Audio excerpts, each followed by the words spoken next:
La giuria è formata dalla professoressa Silvia Naro, dalla professoressa Carmelina Sanfilippo, dal dottore Giuseppe Bellanca, dall'artigiano artista Gerlando Geraci, dalla dottoressa Assunta Mastrosimone, dalla signora Gaetana Cusimano, dal professor Celestino Saia e dal dottor Giuseppe Pitellaro. 8 persone che hanno letto tutte le poesie dando un loro giudizio.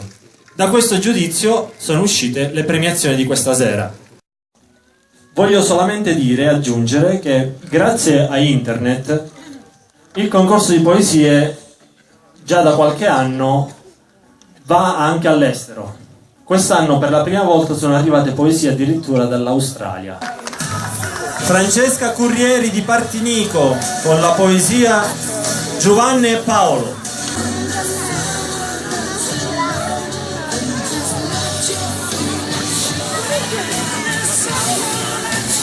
Complimenti.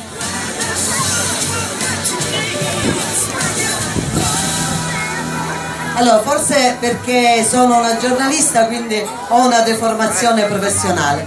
Intanto ringrazio, a parte tutti quelli che hanno partecipato al concorso, un plauso a parte alla giuria, grazie al sindaco. E sa perché sindaco? Perché io faccio parte di un'associazione, la Piglia Verde, anche noi organizziamo premi. Perché noi coinvolgiamo le amministrazioni con il patrocinio gratuito. Ma nei dintorni, né a Partinico, io sono di Castelbuono, però abito a Partinico, le amministrazioni non organizzano premi, non mettono un budget per la cultura. Quindi secondo me, io le stringo la mano sindaco, perché Milena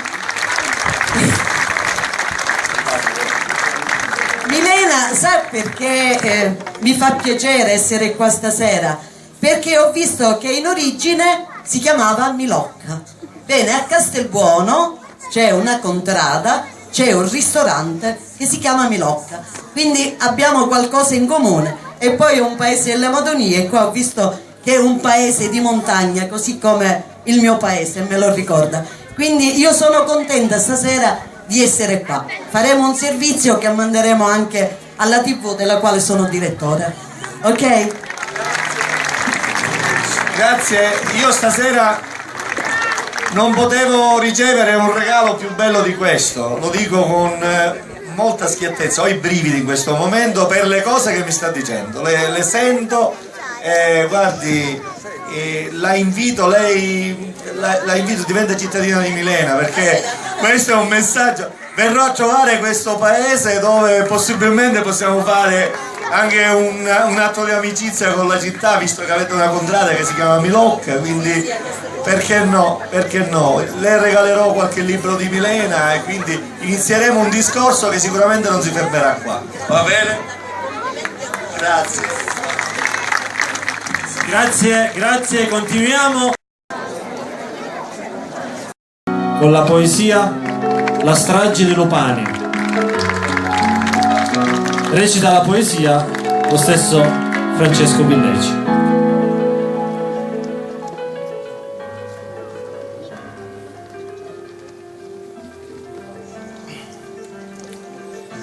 La strage di Lupane. Mamma, la guerra finì, le fasciste se nero, lo papà per onorare lo Stato d'intra non tornava più. Dispersa e pruricato da qualche posto, d'un nudo di nuoce ci può portare un giure e lasciarci una lacrima. Ora non è più vietato parlare o escere di dentro la sera.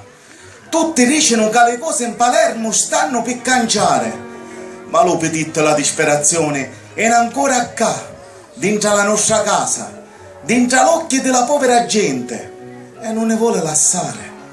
Stamattina fuori fa freddo e piove a cielo aperto. Tanti cristiani stanno con il cuore pieno di speranza a cercare aiuto un talo prefetto. Magari io non ne può aiutare, tanto un funno a domandare pane, pasta e travagliare. Mamma, grazie che veniste con me, che sai siamo e meglio viene. E anche se hai 17 anni insieme con l'avo ti voglio scioperare, ma a quanto pare non ne vuole ascoltare. Siamo armati solo di pensieri e domande di fare. Mamma, state dalla lato mia, le sortatevi a arrivare. Io però sono armate, ma non penso che ne avessero a toccare. Noi in fondo non facciamo niente di male. Mamma, dammi la mano e cerchiamo di scappare, che ne so forte a cominciare a sparare. Quanto sangue, quanto cristiano in terra. Non è giusto, noi vogliamo solo un pezzo di pane per mangiare. E no assaggi dello pane. Mamma, vattene, non mi tirare, lasciami in terra. Non lo vedere che non mi posso muovere e non ho più la forza di parlare. Non piangere per mia. Ora non sogno più solo papà. O papà è qua e mi tiene la mano. Mamma. Grazie. Prima,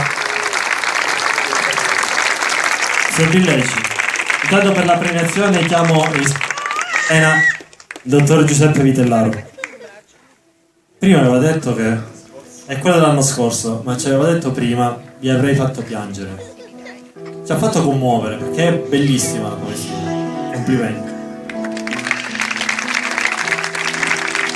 Anche perché è un fatto realmente accaduto, è successo a Palermo il 19 ottobre 1944, dove c'è oggi la provincia regionale di Palermo, in via Marcheda. All'epoca c'era la prefettura e un gruppo di lavoratori si recava lì per andare a chiedere al prefetto aiuto, cercavano pane e lavoro, invece hanno trovato la morte.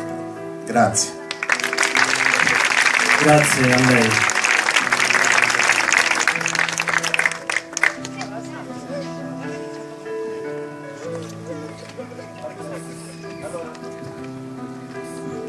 L'anno scorso ha vinto il primo premio, quest'anno il terzo, ma penso che questo terzo premio ha un valore ancora più grande del primo premio. Io mi sono permesso, visto che lui, che è un grande poeta e che apprezzo moltissimo e che partecipa sempre al nostro premio, di omaggiargli dei libri della città di Milena, proprio l'avvicino a diventare cittadino onorario. Vabbè. Voglio una considerazione sua su questo paese. Io scriverò una poesia su Milena, la dedicherò a tutti voi. Grazie a tutti e grazie a Milena. Grazie. Benissimo, abbiamo completato con i terzi classificati e abbiamo il terzo ospite della serata, che è il dottor Luigi Scarnato di Caltanissetta. Ecco che arriva qua con il suo sax e ci parlerà lui di quello che ci farà sentire e della sua passione per questo